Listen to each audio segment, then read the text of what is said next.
볼게요. 자, 전체적인 좀 개념을 좀 잡고 갈게요. 걔는 나중에 써도 될 것 같아요. 자, 알겠죠? 자, 1번부터 차례차례 설명을 할 겁니다. 오늘 6가지 이야기를 할 건데, 첫 번째 이야기는 진화입니다.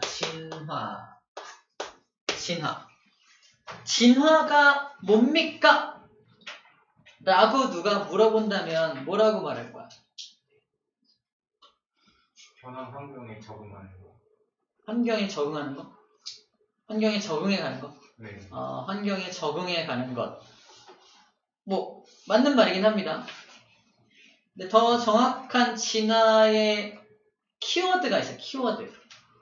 진화란 이거다라고 한마디로 딱 말할 수 있는 게 있는데 좀 어려울 수 있어서 바로 설명을 할게요.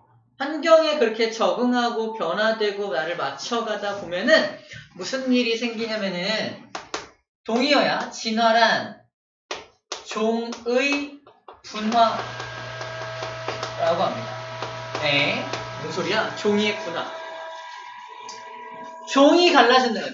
종이 새로운 종이 만들어진다요. 새로운 종. 새로운 종. 칠성장어예요. 칠성장어. 장어 알죠? 장어. 칠성장어하고 선생님은 같은 종이야? 다른 종이야? 다른 종이죠. 확실하죠? 몰고 갈 수 있죠? 모습? 누가 더 잘생겼죠? 하면 조금 애매하죠? 어떻게 해야 되지? 누가 팔다리가 있죠? 내가 팔다리가 있고 걔는 팔다리가 없죠? 장어니까. 이런 식으로 종이 다르다. 모습이 다르다. 모습이 비슷하지만 고양이와 고양이와 개는 다리가 두 개씩 4개 있잖아요? 근데 모습이 약간 다르죠? 종이 다르죠? 종이 달라진다는 건 무슨 말인지 설명을 좀 해볼게요. 옛날에 고양이가 있어요. 고양이에서 비롯된 게 사자다? 사자를 고양이과라고 해요. 고양이과. 고양이 종류가 분화가 돼서 종이 갈라진 거야. 사자와 우리가 지금 보고 있는 고양이로 이렇게 분화가 되었다 봅니다. 둘 다 고양이로부터 시작된 녀석이야. 둘은 같은 종이야? 다른 종이야? 다른 종이야. 그쵸? 또 하나 호랑이하고 사자. 호랑이하고 사자도 같은 종이야? 다른 종이야? 다른 종이야? 여기를 해야겠다. 여기를 호랑이로 바꿀게요. 고양이가 호랑이로 분화가 되고 고양이가 사자로 분화가 된 겁니다. 종이 달라진 거야. 사자하고 호랑이가 그러면 종이 다르다는 건 어떻게 알 수 있지? 모양이 달라서? 그러면 강아지 중에 포메라니언이라는 강아지가 있죠? 포메. 그러면 집에 키우는 강아지 또 뭐 있냐? 못 키워요. 말티즈. 포메가 암컷이고요. 말티즈가 수컷이라면 포메와 말티즈 사이에서 자식이 태어나게 안 태어나게? 태어납니다. 태어나요? 실험해 본 적은 없지만 태어납니다. 다시 말해서 둘이 결혼을 해서 자식을 낳을 수 있으면 둘은 굉장히 가까운 사이야. 가깝다는 건 조상으로부터 이렇게 분화가 된 지가 얼마가 안 된 거야. 근데 중요한 건 이 자식입니다. 포메와 말티즈로부터 태어난 저 자식은 이름이 뭐야?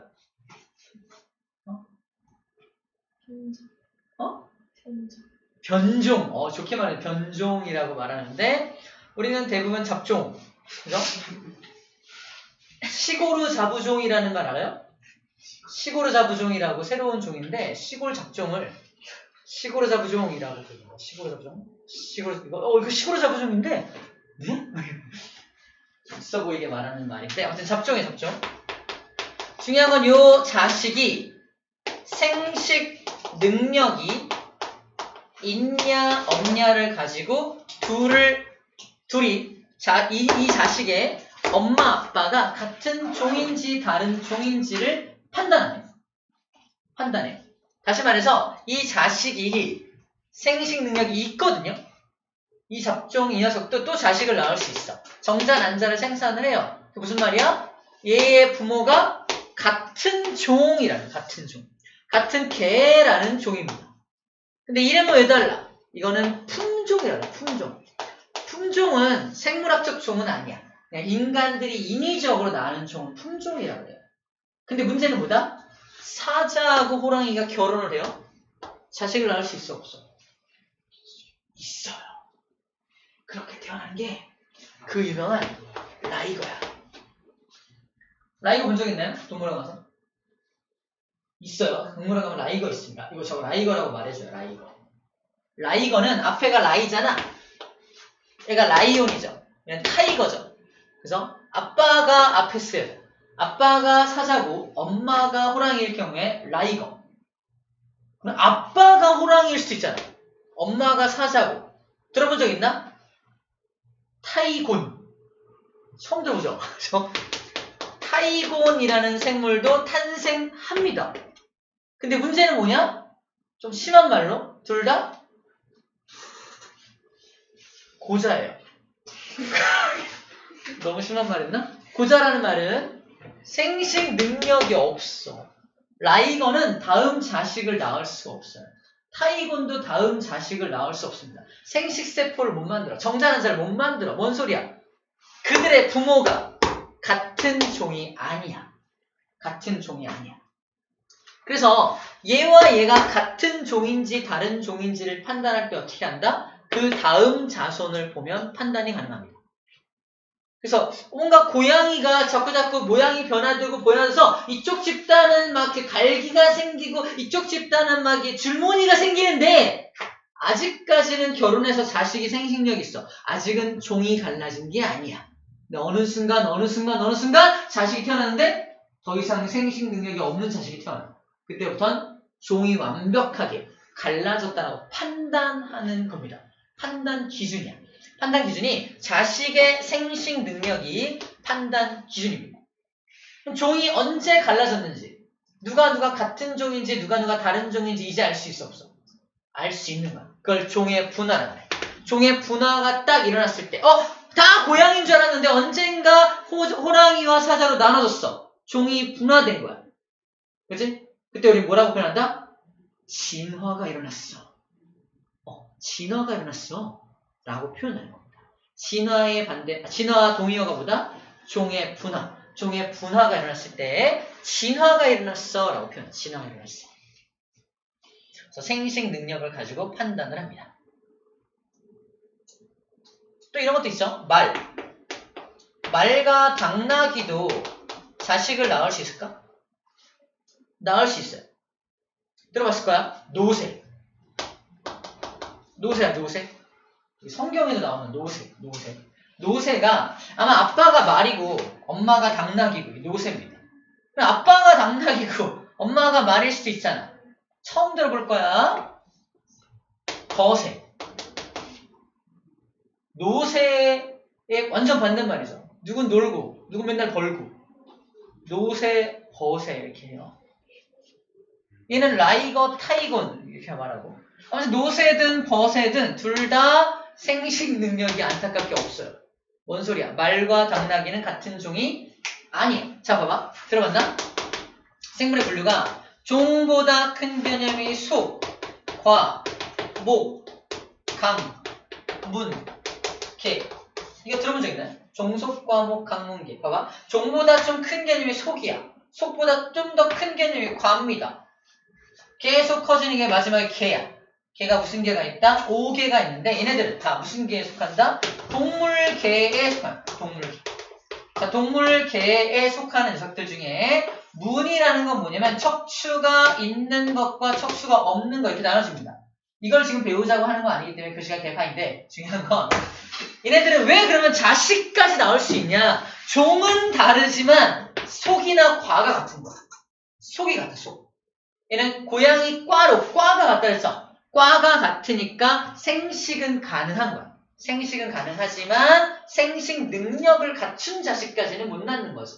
둘이 많이 멀어졌기 때문에. 이렇게 생물들 간에 가깝고 먼 관계를 유연관계라고 하는데요. 무리들 간의 연관계, 유연관계라고 하는데 여러 가지 유전자 분석이나 이런 갸궤도 분석을 통해서 유연관계를 밝혀내는 게 생물 분류학에서 하는 일입니다. 자, 우리가 지금 진화에 대해서 얘기할 건데 진화란 종의 분화다. 어느 순간부터 진화가 일어난 건지에 대해서 얘기를 좀 해봤어요. 자, 이거는 그냥 참고 이런 게 있다 라고 알고 있으면 되고요. 본격적으로 우리 얘기를 하면은 다윈의 진화설을 좀 다윈의 자연선택설부터 얘기를 할게요. 자연선택설. 우리 그림을 좀 참고할게요. 짜잔, 넣어라.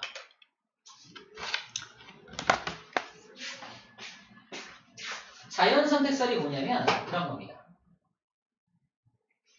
이 자연선택설도 시험 문제에 꼭 나오는 녀석이니까 잘 보도록 할게요.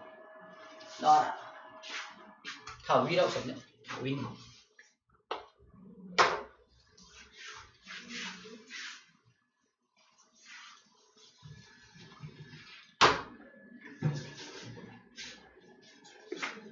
말만 딱 보면 자연선택이라는 말은 자연이 무언가를 선택했다라는 설로 보이죠? 자연이 선택했다. 자연이 선택한 건 살아남고 자연이 선택하지 않은 건 죽습니다. 왜 죽는지 설명할게요. 봐봐. 처음에 기린들이 3마리가 태어납니다. 네.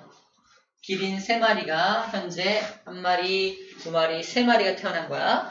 좀 특이하지? 2마리는 목이 길고요. 1마리는 좀 목이 짧죠? 목이 짧아서 위에가 안 닿으니까 밑에 거 먹고 있는 거야. 안타깝죠? 쌤은 얘의 입장을 잘 이해하지 못하겠지만 키가 큰 나로서는 항상 위에 것만 먹어서 잘 모르겠지만 어쨌거나 얘는 아래 걸 먹고 있습니다. 지금 웃고 있는 다 나와. 왜 웃는 거지? 편하게 웃어. 자, 중요한 건 잘 들어. 자연은 기린이 태어날 때 이 자연이 수용할 수 있는 먹이는 2인분밖에 안 돼. 2마리밖에 못 먹여 살려. 근데 몇 마리 태어났어? 3마리가 태어난 것으로부터 출발합니다. 이걸 과잉생산이라 그래. 생물이 어떤 자식을 낳을 때 혹시 모르니까 좀 더 많이 낳아요. 그래야 다음 자손들을 계속 이어갈 수 있을 거 아니야? 중간에 죽으면 어떻게 해? 그죠? 그래서 좀 더 많이 낳는 현상을 과잉생산이라 그래. 과잉생산. 체크. 과잉생산. 이 과잉생산이라는 게 풀을 많이 만든다는 게 아니라 더 많은 개체를 태어나게 하는 뜻입니다. 자연은 더 많은 개체를 태어나게 해. 근데 먹이는 2인분밖에 없어. 2마리밖에 못 살려. 1마리는 죽어야 돼. 그치? 누가 죽을까요? 생존에 불리한 놈이 죽겠죠. 누가 생존에 불리해 보여? 안타깝게도 나랑은 상관없지만 키가 작은 놈이 좀 불리해 보이죠. 그래서 키가 작은 놈이 죽었습니다. 2마리가 죽었네? 이거는 이 자연이 감당할 수 있는 먹이가 1인분밖에 안 되나 보다. 그지? 1마리만 살아남고 있네. 안타깝게도. 물론 예를 든 겁니다. 그래서 2마리가 죽었어. 그지? 어이구, 뭐야. 왜 이렇게 많이 죽었어? 그래서 과잉 생산이 일어나고 지금 생존에 유리하지 못한 목이 좀 상대적으로 짧은 것들은 죽어버렸네요. 그러면 목이 긴 놈만 살아남았잖아. 얘가 자연 선택당한 거야. 자연이 목 긴 놈을 선택한 겁니다. 그래서 얘를 살아남게 만든 거야. 자연 선택 당한 놈은 다른 개체랑 결혼해서 유전자를 전달합니다. 그죠? 그러면 안타깝게도 목 긴 유전자만 전달되는 거야. 목 짧은 것들은 다 죽었어. 그 다음 길이는 누가 태어나겠어? 목 긴 놈들만 태어나는 거야. 그래서 이게 반복되면 기린의 목은 점점 길어질 수밖에 없는 거지. 이해된 거야? 이게 계속 반복돼요.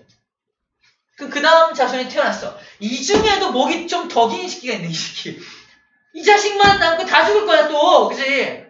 그러니까 얘가 또 자식을 낳으니까 더 못 긴 놈들만 살아남어. 그래서 지금 현재의 기린과 같은 못 긴 기린이 나타나게 되었다라는 이론이 다윈의 자연선택설입니다. 현재 그 동물들이 그 모습을 하고 있는 이유는 자연이 계속 그 모습, 생존에 유리한 것들만 선택해서 걔만 살아남게 만들고 걔만 유전자를 전달했기 때문이라는 겁니다. 어때요? 납득이 좀 되나요? 그럴 수 있겠다 싶나요? 이걸 자연선택설이라고 하고 우리는 뭘 맞춰주어야 한다? 자연선택설의 전체 과정입니다. 과정 정리할게요. 위에 나와 있어요. 자, 먼저 과잉생산이 일어납니다. 맨 위에 이거 봐봐. 과잉생산이 일어나는데 과잉생산된 모든 개체는 모습이 다 똑같나요? 아니면 다 다른가요? 다 다르죠. 모습이 다 다른 걸 뭐라고 표현한다? 변이가 있다. 자, 변이가 일어난 게 아니야. 잘 들어. 변이가 일어났다고 표현하지 않고 변이가 있는 것들이 태어났다. 즉 변이를 가지고 태어난다 표현합니다. 그 말이 그 말 같지만 완전 달라. 자, 3마리 개체가 태어났는데 목의 길이가 다 달랐죠. 이유가 뭐냐 그러면 변이 때문입니다 라고 말하는 변이 때문입니다. 다 다르다는 표현을 변이가 일어났다고 표현하지 않고 변이를 가지고 태어났다 표현합니다. 변이를 가지고 태어났습니다 라고 표현해요. 그래서 다양한 형질이 나타나는 이유를 뭐라고 한다? 변이 때문이다 라고 표현한다. 다양한 형태와 성질을 합쳐서 형질이라 그래. 다양한 형태 또는 다양한 성질이 나타나는 이유가 뭐다? 변이 때문입니다 라고 말하는 겁니다. 잘 들어. 길이는 점점 목이 길어졌죠. 변이가 일어난 게 아니라 긴 변이를 가진 놈만 살아남는 거야. 자, 변이가 일어났다고 말할 수 없어. 목이 짧은 게 점점 자라면서 이제 길어진 게 아니잖아. 목이 긴 놈이 살아남아서 걔가 유전자를 전달해서 더 목이 긴 놈이 태어나고 걔가 또 살아남고 이런 거잖아. 그래서 변이가 일어났다는 표현보다 좋은 변이를 가진 놈이 살아남았다라는 표현이 훨씬 더 좋은 표현이라는 겁니다. 이래요? 이거 시험 문제 나옵니다. 변이가 일어났다 이렇게 말하면 안 돼요. 좋은 변이를 가진 놈이 살아남는 겁니다. 자, 이 변이는 좀 이따 배울 거야. 왜 변이가 일어나는지에 대해서는 좀 이따 배울 건데 어쨌거나 여러 개체가 과잉 생산이 된 개체들은 모두 다른 변이를 갖고 있고요. 그 변이들 중에서 어떤 변이? 일단 생존 경쟁이 먼저 일어납니다. 이 변이가 다른 것들 간에 생존 경쟁이 2단계로 일어납니다. 자, 과잉 생산과 변이가 존재합니다. 생존 경쟁이 일어나요. 누가 살아남는다? 생존에 유리한 것만 살아남아요. 그걸 뭐라고 표현한다? 네 글자로 자연 선택이 일어난다. 자연 선택이 일어난다 라고 표현합니다. 자, 이렇게 표현되어 있죠. 환경에 적응하기 유리한 형질을 가진 개체가 생존 경쟁에서 살아남는다 라고 표현합니다. 그 생존에 유리한, 적응에 유리한 형질을 가진 개체, 뭘 가진 개체? 유리한 변이를 가진 개체입니다. 변이가 잘 일어날 수 있는 개체가 살아남는 게 아니라 현재 그 변이를 갖고 있어야 살아남을 수 있다는 거야. 그래서 걔만 살아남으니까 그 유전자만 개체의 비율이 높아져서 그 녀석의 DNA가 전달되어서 다음 녀석은 더 못 긴 놈이 막 태어나겠죠. 자, 이렇게 A라는 숲은 계속해서 기린의 목이 점점 길어지고 있는 A라는 숲이 있었습니다. 근데 이 중에서 한 마리가 이 녀석이 이러다 나 죽겠는데? 그치? 똑똑한 녀석이야. 이러다 나 죽겠는데 싶어가지고 딴 데로 이민을 갑니다. 이주에 가는 거야. 이주에 가서 저쪽 B라는 숲으로 가요. B라는 숲에는 다 풀들이 바닥에 있어. 아싸. 걔가 살아났습니다. 그래서 풀들이 바닥에 있으니까 바닥에 있는 풀을 더 잘 먹을 수 있는 개체가 살아남겠죠. 목이 점점 짧아져. 기린이야. 목이 점점 짧아지는 숲이 B라는 숲이라고 가정해보자. 이렇게 A라는 숲은 점점 목이 길어지고 B라는 숲은 점점 목이 짧아진다면 나중에 B의 숲에 살고 있는 기린과 A라는 숲의 기린을 만나게 이렇게 쳐다볼 거 아니야, 그지? 둘이 결혼할 수 있을까? 눈이 맞았어. 결혼했어. 자식을 낳을 수 있을까? 자식을 낳았네? 근데 그 자식이 뭐가 없어? 생식 능력이 더 이상 없어. 뭔 소리야? 진화가 일어난 겁니다. 맞아요. 이런 식으로 진화가 일어난다는 거야, 진화가. 진화는 이런 방식으로 일어난다는 거야. 자기 몸의 변화, 형태가 자꾸자꾸 변형되다 보면, 변화되다, 이런 방식으로 변화되다 보면 언젠가는 다른 종으로 바뀌어 버린다는 거죠. 완전 종이 갈라지게 된다는 거야. 종의 분화가 일어난다는 겁니다. 그때 우리는 뭐 했다? 진화가 일어난다. 진화가 일어난다 라고 표현하는 거예요. 이런 자연선택 과정이 오랫동안 누적되면 종이 완전히 갈라져서 진화가 일어난다 라고 표현할 수 있겠죠. 1번, 2번, 3번, 4번 이 빈칸 채우기가 우리가 해야 될 역할입니다. 빈칸 채우기. 2번에 들어가는 건 생존 경쟁, 3번은 자연선택, 그죠? 진화. 많이 물어보는 게 생존 경쟁과 자연선택을 많이 물어보게 돼요. 이렇게 진화가 일어나는구나. 쌤이 지금 진화에 대한 설명을 하는 중입니다. 우리 교과서는 모두 진화론을 바탕으로 쓰여져 있기 때문에 쌤도 어쩔 수 없이 진화를 설명하는 중이야. 대학교에 가면은 진화에 대한 과학적 관점과 창조에 대한 과학적 관점을 객관적으로 비교할 수 있는 자료를 제공받습니다. 그래서 진화가 맞는지 창조가 맞는지에 대해서 정말 객관적으로 과학적으로 따져보는 시간들을 가져보게 될 거예요.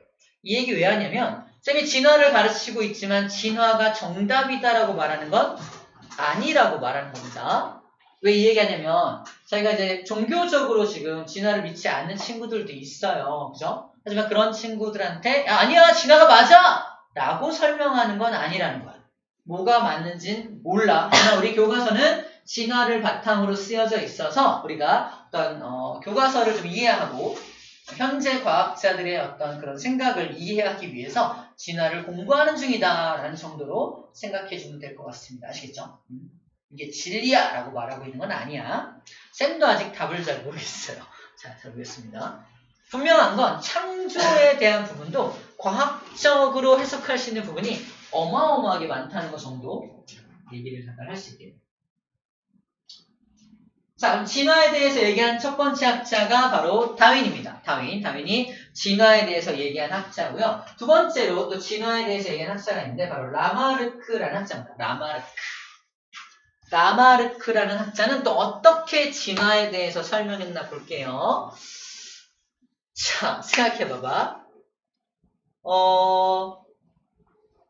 좀 쉽게 말하면 이렇습니다. 류현진이라고 야구선수 알아요? 왼손 투수예요. 그죠? 왼손으로 공을 던진 투수인데 왼손으로만 공을 던지다 보니까 이 친구는 이렇게 손을 딱 뻗으면은 왼손이 좀 더 길어요. 리얼. 얘가 자식을 낳으면 응애 왼손이 좀 길게 태어납니다. 뻥이에요. 그럴 리가 있나요? 그럼 딱 태어나자마자 류현진 아들이네 이러냐? 그런 거 아니잖아, 그지? 그럴 수 없습니다. 봐봐, 류현진이 왼손이 길어진 이유가 뭐야? 왼손으로만 공을 던져서 그런 거잖아. 이건 뭐라고 표현하냐? 후천적으로 획득한 형질이라고 표현해. 후천적으로 획득한 형질은 DNA에 반영이 되는데 반영이 안 돼요. 그러면 정자난자에 반영이 안 되기 때문에 다음 자손에게 전달이 안 됩니다. 만약에 반영이 되면 큰일 납니다. 어떤 큰일이 나요? 쌤이 수업하다가 잘못해서 손이 부러졌어. 그러면 손가락이 하나 날라갔어. 자식을 낳았더니 자식이 다 손가락이 다 없어. 이 말이 돼요? 이 말이 안 되잖아, 그지? 전쟁에 참여해서 다리가 없어, 내가. 자식을 낳았는데 다 다리가 끔찍하다, 그지? 이럴 수 없잖아. 후천적으로 획득한 형질은 다음 자손에게 전달이 안 돼. 근데 라마르크는 뭐라고 설명한다? 이렇게 설명합니다. 기린이 높은 곳에 있는 걸 먹으려고 자꾸 하다 보니까 목이 좀 길어져. 그 목이 긴 기린이, 약간 길어진 기린이 자식을 낳아. 목 목 긴 자식이 태어나. 걔가 또 더 살아가면서 목이 좀 더 길어질 거 아니야? 걔가 또 자식을 낳으면 그 다음 자식도 더 목이 긴 자식이 태어나. 그러다 보면 점점 목이 커진다는 거야. 목이 길어진다는 거야. 용불용설이 뭐냐면 쓰면 쓸수록 점점 발달된다라는 게 용불용설이야. 일단 말이 안 됩니다. 왜 말이 안 되죠? 후천적으로 획득된 형질은 전달이 안 되기 때문이에요. 그래서 한계점입니다. 체크. 이 녀석의 한계점 뭐다? 후천적으로 얻은 형질은 유전되지 않아. 근데 뭔 소리야? 이상한 얘기하고 있네? 이겁니다. 라마르크의 용불용설. 그래서 주장하자마자 파묻혀요. 하지만 그런 진화설도 있다라는 정도로 정리해두면 됩니다. 그래서 오히려 지금은 어떤 게 더 이제 진화를 설명하기에 좋다? 다윈의 자연선택설로 진화를 많이 설명을 합니다. 많이 설명을 해요. 그렇게 설명을 하는구나 라고 일단 알고 있으면 되겠습니다. 자, 여기까지가 이게 되겠다. 하지만 이 다윈의 자연선택설도 역시 한계점은 있었어. 무슨 한계점이 있었냐? 다 봐봐. 다윈이 자연선택설을 제시할 무렵에 이런 또 다른 학자들이 다윈한테 물어봅니다. 뭐라고 물어보냐면 아니 그러면 목 긴 기린이 살아남았잖아. 걔가 자식을 낳으면 그 자식은 또 왜 목이 길게 태어나? 나는 설명할 수 있어. 목 긴 기린은 목 긴 유전자가 있으니까 목 긴 유전자를 줘서 목 긴 기린이 태어난 거잖아. 그치? 근데 다윈 시절에는 유전자 개념이 없었어. 유전자라는 용어 자체도 없었습니다. 그래서 부모의 형질이 자손에게 전달되는 원리, 유전학적인 원리를 알지 못했던 시절이라서 명확하게 설명을 못합니다. 목이 기니까 목이 긴 게 태어나지 당연한 거 아니야? 라고만 설명한 거지. 우기는 거야. 그죠? 그걸 갖다가 한계점이라고 말하고 있는 겁니다. 다시 말해서 이 이론 자체의 어떤 한계점이라기보다도 그 이론이 발표될 당시에 시대적인 한계점이죠. 시대적인 한계점이 있었다는 정도로 정리하면 될 것 같습니다. 자, 그 다음 얘기는 뭐냐면 바로 이겁니다. 안타까운 일인데 2번까지 끝났어. 3번입니다. 이 다윈의 진화론이 사회와 과학에 영향을 줍니다. 과학계에는 되게 좋은 영향을 줘요. 어떤 영향을 주냐면 과학에는 생명과학의 이론적 기반을 제시합니다. 유전학이 연구되는 시작점을 알려요. 이제 유전을 연구해야겠다. 유전학이 시작되기도 하고요. 생물은 변하지 않는다고 생각했던 왜 창조론 기반이었어. 우리 인류는 창조론을 기반으로 중세시대에 살았잖아요. 그래서 이렇게 이 생물은 이렇게 창조된 거야. 이 생물은 이렇게 창조된 거야 라고 알고 있었는데 다윈이 뭐라고 말한 거야? 아니야. 이랬던 게 이렇게 변한 거야 라고 설명하는 거잖아. 그래서 생물이 변할 수 있구나라는 관점으로 생물들을 바라보는 시작이 됩니다. 그래서 생명과학의 이론적 기반을 제시했다. 그리고 아까 유연관계쌤이 잠깐 써줬는데 생물들 간에 누가 가까운 사이고 누가 먼 사이고 이런 것들을 또 연구하게 되는 계기가 되기도 합니다. 그래서 유전학, 사회생물학, 분자생물학 등의 학문이 발전하는데 영향을 줘요. 사회생물학은 뭐냐면 생태계가 이렇게 돌아간다면 인간들도 비슷할 것 같은데? 이렇게 사회와 생태계를 비교해가면서 연구하는 학문 사회생물학이라고 불러줍니다. 그래서 과학에서는 그게 나쁜 점이 없었어. 어쨌든 발전하는 계기가 된 거니까. 하지만 문제점 뭐냐면 사회에 미친 영향입니다. 방금 우리가 봤던 게 뭐지? 과잉 생산이 일어나고 생존 경쟁 너무 불가피한 거야. 당연한 거야. 그리고 또 뭐가 당연한 거야? 센 놈이 살아남는 게 당연한 거야. 맞아요. 이런 풍조가 퍼지게 된 거지. 센 놈이 살아남는 게 당연한 거야. 다윈이 말했잖아. 자연과 우리는 똑같아. 당시가 어떤 시대였냐? 제국주의 시대. 제국주의. 일본이 우리나라에 들어와서 뭐 했어요? 식민지로 삼았죠? 왜 삼았죠? 뭐 광물자원 캐가려고 삼은 것도 있고요. 우리나라를 자기네가 먹은 거잖아. 먹을 수 있었던, 우리를 통치할 수 있었던 이유가 뭐다? 걔네가 힘이 셌거든, 당시. 우리보다 신문물을 빨리 받아들여서 우리보다 좀 힘이 셌거든요. 힘이 세니까 힘약한 우리 먹은 겁니다. 식민지 삼은 거야. 윤리적인 관점에서 본다면 맞아요? 틀려요? 잘못된 거지. 하지만 사회 진화론적 관점에서 본다면 당연한 거야. 맞아요? 그래서 이걸 어떻게 악용한다? 야, 다윈이 말했어. 내가 일본 사람이야? 다윈이 말했어. 그죠? 뭐 하는지 알겠어. 다윈이 말했어. 다윈이 뭐라고 말했냐면은, 야, 센 놈이 약한 놈 먹는 게 당연한 거야. 우리가 너네 보호해주는 거야, 사실. 이렇게 된 거지. 너네 우리 아니었으면 너무 약해서 다 죽었을걸? 그러니까 식민지를 정당화시키는데 사용합니다. 식민지는 정당한 거야. 제국주의 정당한 거야.